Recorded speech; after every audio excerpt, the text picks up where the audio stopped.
On va prendre la direction de chez Vincent Defretin. Vincent Defretin qui est Product Manager chez Sonfor. Bonjour. Bonjour. Bonjour, Bonjour.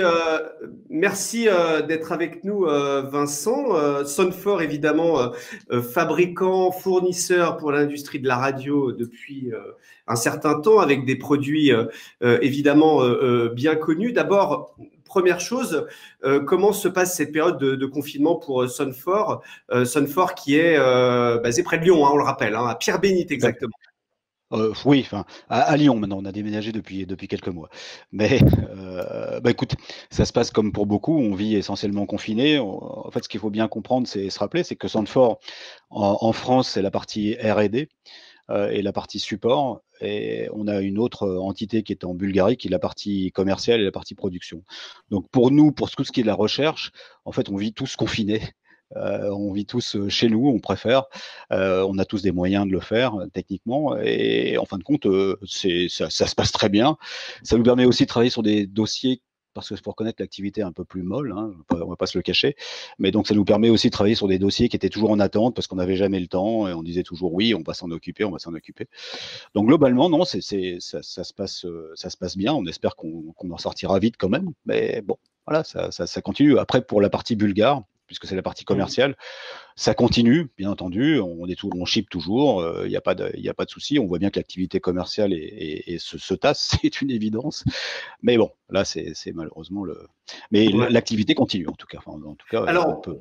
peut-être avant de parler des solutions et des produits de Sonfor, quelles sont les demandes là, des radios depuis bientôt un mois, hein, date du confinement à partir du 16 mars. Beaucoup avaient évidemment les équipements pour pouvoir déporter les studios, mais j'imagine que d'autres n'avaient pas la quantité de matériel.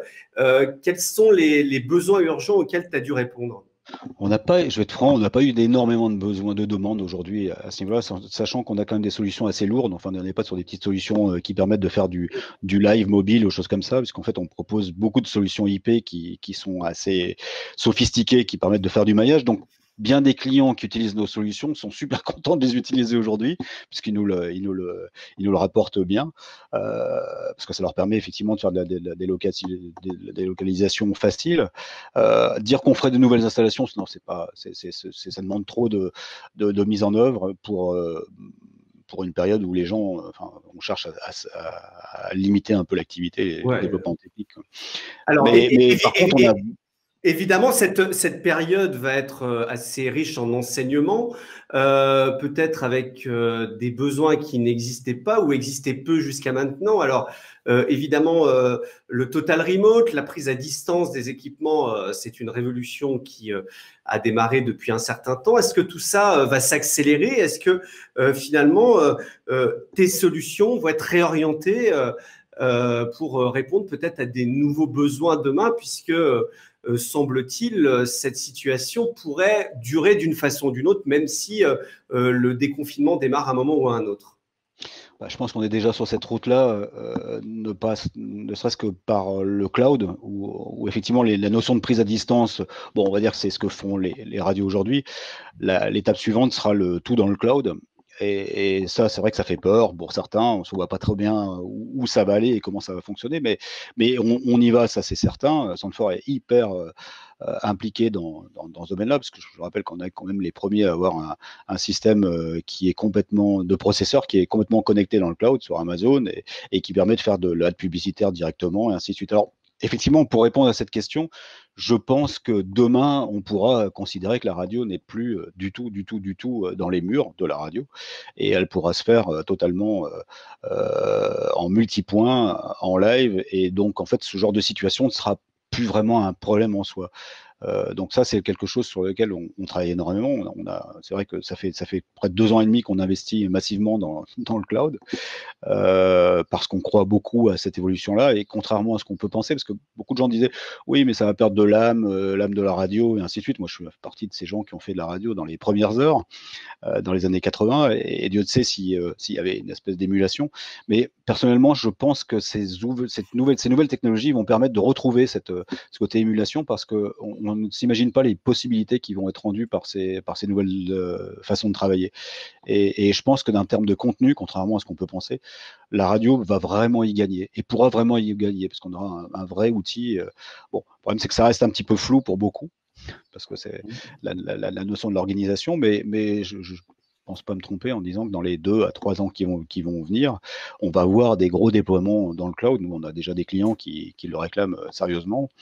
On travaille aussi nous-mêmes sur des gros projets à l'étranger. Donc bon, voilà, c'est l'orientation. Donc ça dépasse le côté remote ou choses comme ça, qui sont des choses qu'on fait déjà depuis bien longtemps. C'est surtout Donc, se dire. finalement, on va aussi passer dans un monde, effectivement, de total remote. En tout cas, c'est le monde qu'on vit là, aujourd'hui, maintenant.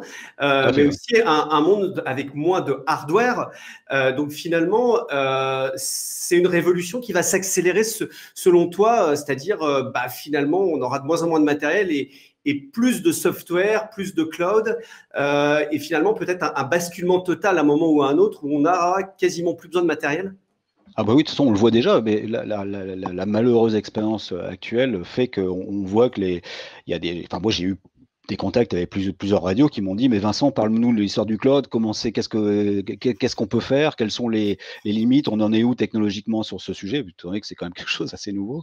Donc oui, on voit bien que il y a pas mal de gens qui se posent des questions et c'est en train de bouillir en fait dans la tête de beaucoup parce qu'ils se rendent compte que dans des situations comme aujourd'hui, ça permettrait d'aller beaucoup plus loin et d'avoir une certaine pérennité. Mais je pense qu'il faut aussi dépasser le simple côté de dire bon voilà, j'ai ma radio dans des studios, je la mets dans le cloud. C'est surtout penser cloud qui permet d'aller beaucoup plus loin dans les programmes. Et moi, c'est vraiment là où je trouve que c'est un vrai plus. On va passer aussi certainement dans un nouveau monde. On l'entendait à l'instant, que les radios vont avoir un problème économique, encore plus maintenant avec des baisses de chiffre d'affaires assez importantes. On ne sait pas à quel moment le marché publicitaire va reprendre. Est-ce que tout ça aussi tu vas devoir adapter aussi tes produits? Est-ce que ces solutions cloud seront finalement plus économiques? De toute façon, de toute manière, la plupart des solutions cloud se dirigent non pas vers une forme d'investissement, mais plutôt du locatif. Donc forcément, ça va aller dans le sens de la demande. Bon, parce que si on prend les grands acteurs aujourd'hui, moi je vais pas citer parce qu'après je vais mettre à dos tous les autres, mais il y a notamment un très gros acteur qui propose des solutions de diffusion qui est très très en avance, qui est un américain. Bon, il est évident. RCS, je peux le dire. Oui, bon, oui, donc effectivement, c'est vrai que c'est une société qui est extrêmement en avance sur ce sujet-là. On aime tout le monde ici quand même. Oui, moi aussi. Mais il faut reconnaître effectivement qu'ils ont une grosse avance. Ils ont une grosse avance aussi par leur partenariat aussi localement, qui les pousse à aller très loin. Et c'est d'ailleurs extraordinaire. Donc, c'est vrai qu'on va aller dans des modèles qui sont beaucoup plus dans l'aspect locatif d'équipement ou prestations. Et c'est vrai que ça correspond aussi à ce qui est attendu plutôt que d'avoir des mannes d'investissement extrêmement importantes. Donc oui, je pense qu'il y a on ira forcément dans une évolution. Et nous, qui faisions toujours du hardware, qui le vendions toujours, on voit bien aussi qu'on va devoir aller vers ces solutions-là. On a lancé en septembre dernier à l'ABC le premier processeur en cloud complet qui fonctionne chez Amazon. On n'a jamais fait de service. Chez SoundForce, c'est tout à fait nouveau. Mais on sait très bien que le monde va aller vers cet axe-là et on doit être prêt. Et c'est vrai qu'on a une certaine avance sur ce sujet, quoi. On n'a pas parlé depuis le début de cette série d'émissions d'un sujet extrêmement important, c'est la cybersécurité. On a vu notamment le cas de Champagne FM qui a été victime d'une cyberattaque avec ransomware, c'est-à-dire avec une demande de rançon. On voit qu'il y a une vulnérabilité supplémentaire avec ce total remote pour pas mal d'entreprises, pas seulement les radios. Est-ce que c'est quelque chose sur lequel tu travailles chez Sound4 et est-ce que là, tu peux me garantir que les produits que vous proposez sont aussi protégés que si on avait le matériel en local? Disons qu'à la base, on a des architectures où on est totalement propriétaire. Enfin, on n'utilise pas de système d'exploitation divers et variés, enfin, de type Microsoft oui, mais ou à autre. partir du moment où on met ça dans le cloud, c'est qu'à un moment, ça passe dans des tuyaux, donc forcément, il y a plus de risques. C'est vrai, c'est vrai. Mais bon, pour ce qui est d'une attaque invasive comme il y a pu avoir chez Champagne, qui est un exemple, ça c'est absolument impossible dans ce qu'on fait. Là, il y a pas de possibilité autant hier qu'avant-hier. Après, c'est vrai que ce qu'a eu Champagne, c'est vraiment une attaque de l'infra et où ils se sont retrouvés avec tout leur système totalement verrouillé et les bases de données plus accessibles et ainsi de suite, ainsi de suite. Donc là, bon, nous, on n'est pas tout à fait à ce niveau-là. Bon, après, effectivement, on pourrait avoir des systèmes d'attaque sur tout ce qui est liaison IP, ainsi de suite, ainsi de suite. Là, c'est vrai que ça devient plus compliqué à protéger, mais c'est plus du domaine de la, on va dire du responsable informatique qui gère la radio, de prévoir des choses assez sécurisées en local. Nous, on propose tout ce qu'il faut pour ça, mais après, si effectivement le, l'infra a été pensé comme une passoire, quel que soit le système, ce sera vulnérable. Donc c'est là où effectivement, je pense qu'il doit y avoir une prise de conscience aujourd'hui pour beaucoup. C'est pas tout de mettre bon, je parle pas de champagne, attention, hein, ça arrive. Mais après, effectivement, il y a des nécessités aujourd'hui et des sécurités à prendre qui sont essentielles. Donc, bon, après, une fois de plus, l'aspect du cloud règle aussi une grande part des problèmes, une fois de plus, parce qu'on est totalement protégé contre ce genre de choses. Merci Vincent Defretin, Product Manager chez Sonfor. Merci d'avoir avec nous. Bon courage. Évidemment, une pensée à toutes les équipes de Sonfor qui sont, on l'imagine, confinées dans une situation particulière. Et puis, on espère te voir rapidement sur nos différents événements. Merci à toi François et puis bonne continuation et quand tu veux. Merci.